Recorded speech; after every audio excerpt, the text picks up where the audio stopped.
Terakhir, Pak Bayu ada, Pak, TV komersial yang di tempat, bukan dong.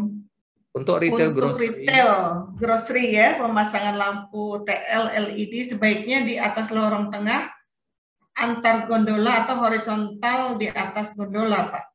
oh ya tergantung budget Anda ya. Kalau Anda melintang di atas, ini saya kasih contoh ya. Anda ini kalau rak Anda bentuknya begini. Ya. Nah, posisi saya tadi itu melintang kan? Melintang rak, ngerti Mbak Riri ya? Iya. Ini rak kita yang putih ini, rak kita, Ya. rak toko. Yang hijau itu kan lampu tuh. Nah, itu namanya posisi melintang. Nah, itu jaraknya tadi nggak boleh terlalu jauh, maksimum 1,5 meter. Gitu ya. Tapi ada metode lain di mana kita meletakkan lampunya itu di tengah-tengah lorong ini, Mbak Riri. Ngikutin lorong. Nah, kebayang ya? Baik yang mana? Sama aja, sama baiknya. Yang paling menentukan, yang paling menentukan sebenarnya adalah lumen di bawahnya. Yang penting mau pakai cara apapun, Pak Bayu, Anda harus ukur lumen di bawahnya. Kalau lumen di bawahnya tidak mencapai angka yang Anda inginkan, mungkin karena terlalu tinggi, sehingga lampu Anda itu tidak bisa ada jarak. Anda harus rapat. Anda harus rapat lampunya. Nggak boleh dikasih jarak. Kalau dikasih jarak, otomatis lumennya turun. Jadi dia harus rapat nih. Titik lampunya rapat. Nah, itu begini nih. Ya, antara dua nih ya. Pelit atau gimana saya nggak ngerti ya. Tapi kalau Anda mau aman itu rapat. Sehingga nanti kalau Anda mau nyalakan separuh, Anda bisa nyalakan separuh kan. Seri A, seri B, atau A dan B dinyalakan. Kalau sudah tokonya sudah gelap, sudah malam, dua-duanya dinyalakan. Baik A dan B dinyalakan. Tapi kalau siang, katakan masih terang banget, cahaya luar masuk, mungkin Anda bisa mematikan dulu si B saat siang, tapi malam bisa. Nah, apa keunggulan kalau saya melintas begini, bentuknya begini? Keunggulannya kalau Anda raknya geser kanan, geser kiri, nggak ngaruh kan, lampunya tetap aman. Kelemahan kalau saya ngisi di lorong-lorong ini, kelemahannya apa? Begitu Anda layout, begitu Anda geser rak ke kiri, geser rak ke kanan, maka rel lampu Anda kan ketinggalan di atas. Waktu Anda coba geser kanan, geser kiri kan jadi masalah. Gitu ya. Sehingga dikembalikan ke tangan Anda. Kalau Anda yakin layout toko Anda sudah bagus, maka lebih hemat sebenarnya lampu persis di atas lorong. Ya, kalau saya demi alasan efisiensi, saya lebih senang lampu di lorong. Kenapa? Karena dia langsung ke barang, kan? Dia turun ke barang. Kalau lampu melintas gitu, iya banyak yang kebuang. Kebuang di mana? Ini kelihatan nih kebuang. Kebuangnya di mana? Ini yang di atas ini kan nggak ada gunanya nih, Mbak Dede. Yang mendarat di atas rak kan nggak ada gunanya. Benar nggak? Itu maksudnya. Lebih boros. Ya, lampu yang tegak lurus terhadap rak itu kalah efisien dibanding lampu yang persis di atas lorong. Ya, itu penjelasannya. Ada lagi? Oke. Ada masih. Ini yang tulisan di kasir, Pak Frederick. Gimana dengan tulisan tidak ada struk, tidak perlu bayar di meja kasir?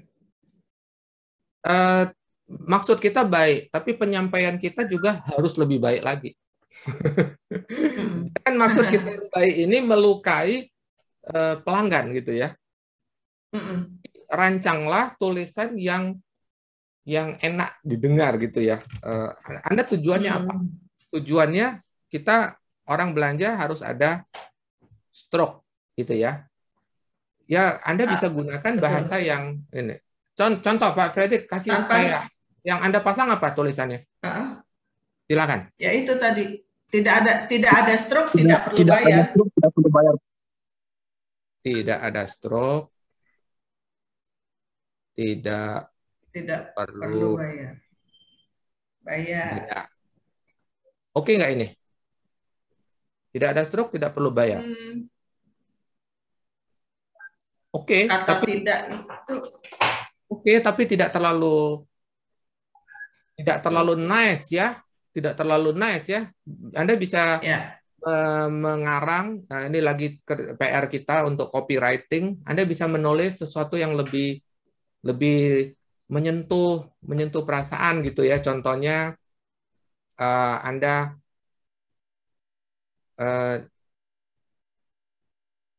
contohnya Apa?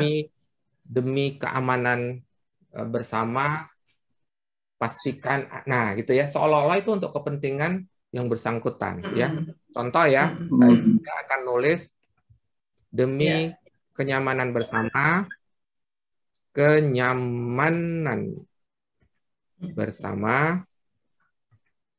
pastikan Anda menerima stroke. Menerima stroke asli. Nah, gitu ya. Karena stroke itu ada tulisannya kopi loh. ada stroke keluar tapi kopi. Oh, iya. Ya, ada. Jadi di stroke kita di mesin kita bisa pencet satu tombol, keluarnya kopi, Mbak Riri. Jadi dengar panjang tapi lebih membuat kesan bahwa untuk kepentingan pelanggan ya, demi kenyamanan bersama, pastikan Anda menerima stroke asli. Ini kan sebenarnya apa? Yang terlihat, reminder. Oh, nah, jadi demi kenyamanan bersama, Mbak, stroke-nya mana? Nah, gitu ya. Jadi kalau orang baca ini diingatkan untuk stroke-nya mana. Meskipun ada saja pelanggan yang nggak peduli dengan stroke ya. Ada yang tidak peduli, tapi ini kan namanya upaya. Ini upaya. Ya, ingat ya, apa yang Anda tuliskan, apa yang Anda pertontonkan akan diterima. Contoh dari dari mata kita, dan ingat dia bisa turun sampai ke subconscious mind. Paling tidak kita sudah mengingatkan stroke ya. Apalagi kalau kita ada policy bisa tukar, ada policy bisa kembali. Butuh stroke. Tanpa stroke ini Anda punya masalah. Makanya demi kenyamanan bersama ya dia dan kita, pastikan Anda menerima stroke asli.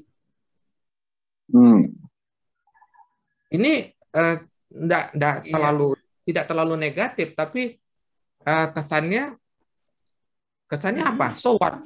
What is it for me? Orang tuh selalu bertanya ya, ini untuk apa? Kalau buat saya untuk apa? Tidak ada stroke, tidak perlu bayar. Emang sekarang pertanyaan saya, ini efektif apa enggak? Ada ya, beberapa waktu yang lalu kita pernah mempraktekkan. Tidak ada seorang pun yang mengklaim. Contoh, apabila kasir kami tidak memberikan stroke, Anda mendapatkan satu mie instan, gitu ya. Dipajang di situ, Mbak Riri, ada pengumumannya. Apabila Anda tidak menerima stroke, Anda berhak mendapat satu mie instan ini. Ada pajangan di situ. Mie instannya di selotip di situ. Saya tanya, ada yang klaim nggak? Nggak ada yang klaim. Sampai tulisan itu akhirnya turun, diturunkan. Kenapa? Siapa yang mau ngajak berantem kasir kita? Kamu nggak kasih stroke, minta Indomie, atau minta sarimi, minta apapun. Ada orang yang mau begitu. Ngajak kita ribut hanya urusan gara-gara pengen dapat mie instan gratis. Pernah kejadian? Nggak ada. Ada yang pernah memberikan Coca-Cola 1,5 liter. Coca-Cola 1,5 liter ini milik Anda jika kasir kami tidak memberikan stroke. Gitu. Apa ada pelanggan yang, mana Coca-Cola saya? Kenapa? Kamu nggak kasih stroke? Nggak ada tuh. Ternyata tidak ada yang klaim. Nah, gitu ya. Bapak Ibu, tolong pertimbangkan juga kita efektif apa tidak ya? Efektif itu mencapai sasaran kita atau tidak? Oke. Iya. Ada lagi? Kalau kata Pak Bayu tidak diberikan stroke belanja Anda gratis. Terus ya Pak Wendy, ini biasanya kita buat supaya karyawan tidak memanipulasi nota. Karena kemarin sempat karyawan yang nakal tidak memberikan nota atau stroke ke konsumen. Ya. Iya, memang stroke itu bisa disalahgunakan, ya. Apalagi kalau Anda SOP-nya bolong-bolong. Kalau SOP Anda kuat, nggak ada masalah juga. Ini isunya sudah bergeser nih, Mbak Riri. Karena beliau takut nota aslinya ini yang tidak diberikan itu disalahgunakan untuk refund fiktif. Untuk mengembalikan itu, penukaran fiktif, refund fiktif. Nggak akan terjadi kalau SOP Anda kuat. Iya. Tidak akan terjadi. Baca kembali di materi, dengarkan kembali di materi How to Manage Retail Shrinkage and Loss Prevention. Kalau Anda paham SOP tersebut, nggak ada masalah. Ya. Dia mau menyalahgunakan nota tidak bisa juga. Ya, masalah yang lebih berat itu memang di situ. Kenapa stroke itu tidak diberikan? Karena stroke itu bisa disalahgunakan. Itu alasan yang paling pokok. Karena itu bisa digunakan untuk void. Kalau itu di void, itu artinya uang perusahaan hilang. Ya, itu ada di Facebook saya juga. Saya ceritakan di situ. Ada sebuah perusahaan besar, retail besar di Surabaya, itu kebobolan oleh kasirnya senilai 50 juta. Yang ketahuan 50 juta. Itu mah kecil. Tahun 2012, sekitar 2012, itu salah satu klien saya kebobolan hanya gara-gara SOP-nya tidak dijalankan. Ya, kebobolannya besar, 150 juta. Kasir bisa membobol Anda senilai itu. Jadi Bapak Ibu yang merasa bisnisnya aman-aman saja, kalau Anda SOP-nya tidak beres, bisnis Anda tidak aman. Percaya dengan saya, Anda sebenarnya sedang dibobol. Ya, perbaiki segala prosedur yang tersedia yang ada di perusahaan Bapak Ibu. Barusan pagi tadi juga ada yang sharing, perusahaannya dibobol juga oleh karyawan sendiri. Kasihan ya, memang kasihan, memprihatinkan. Tapi itu kalau kita tarik benang merahnya, Mbak Riri, itu terjadi tidak mendadak. Ya, bermula dari salah rekrut orang, salah mendidik orang, lalu di dalam perusahaan kita tidak ada SOP yang jelas, dan karyawan itu, kalau kita pikir mereka itu polos, mereka enggak sepolos itu ya. Mereka melihat lemahnya SOP kita, lalu memanfaatkan gitu ya. Oke. Kemudian itu ada satu pertanyaan terakhir kali ya sebelum kita tutup. Iya. Dari bagaimana dengan kemajuan? Ya, bagaimana dengan kemajuan teknologi? Sekarang stroke berubah menjadi file image yang langsung dikirim ke konsumen. Iya. Apakah itu efektif? Sama aja kan. Intinya apakah stroke itu berupa hard copy atau mau berupa soft copy, sama saja. Ya, sama saja. Yang saya persoalkan, bagaimana kalau ternyata dia mau tukar barang? Kalau dia mau tukar barang, prosedurnya seperti apa? Kalau dia soft copy. Pikirkan itu. Ya, Anda mau memanfaatkan teknologi, boleh saja. Sekarang pertanyaan saya, emangnya saya share ini nomor saya ke kasir Anda? Contohnya, apakah saya share ke kasir? Oh ya, harus input nomor handphone memang. Berarti kalau kita member, Mbak Riri, kalau Mbak Riri adalah member. Ya mungkin bisnisnya beda ya. Kalau kayak saya memang masuk nomor pelanggan, Pak. Masuk nomor pelanggan. Kalau pelanggan terdaftar, pertanyaan saya, berapa dari pelanggan yang hari ini berinteraksi dengan kita yang adalah member? Berapa, Mbak Riri? Paling-paling 5%. Paling-paling 5% sampai 10%. Untuk mereka tidak ada masalah kan, paperless, transaksi selesai, si stroke, invoice langsung dikirim ke email atau ke WA yang bersangkutan. Betul nggak? Betul. Bisa saja terjadi. Nah, tapi kalau dia suatu saat punya masalah, dia mau refund, dia mau tukar barang, berarti dia harus balik dan menunjukkan lagi si stroke tadi, meskipun dalam bentuk digital. Iya. Ya, lalu kita proses refund atau proses penukaran barangnya, baru kita proses. Ya, intinya gini, Bapak Ibu, kuncinya di SOP ya. Anda mau bisnis Anda mau dibobol atau tidak, kuncinya adalah SOP Anda ready atau tidak. Ya, yang jelas begini, semua pasti ada solusinya. Jadi jangan gara-gara ketakutan kita pada satu hal, kita melakukan tindakan yang sangat tidak produktif ya, kita menjadi kontraproduktif. Contohnya apa? Habis Pak, kalau ini begini-begini gitu kan, itu alasan.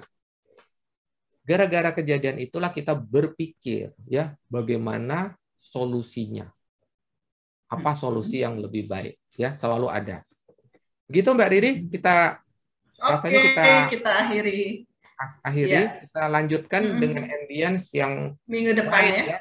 Yang lain yang kita bisa dengar, yang kita bisa cium, yang bisa kita rasa dan bisa kita sentuh. Tadi sudah ada nyerempet sedikit kepada ambience yang lain, yaitu apa yang bisa dirasa. Kan contoh yang baik ya, pertanyaan.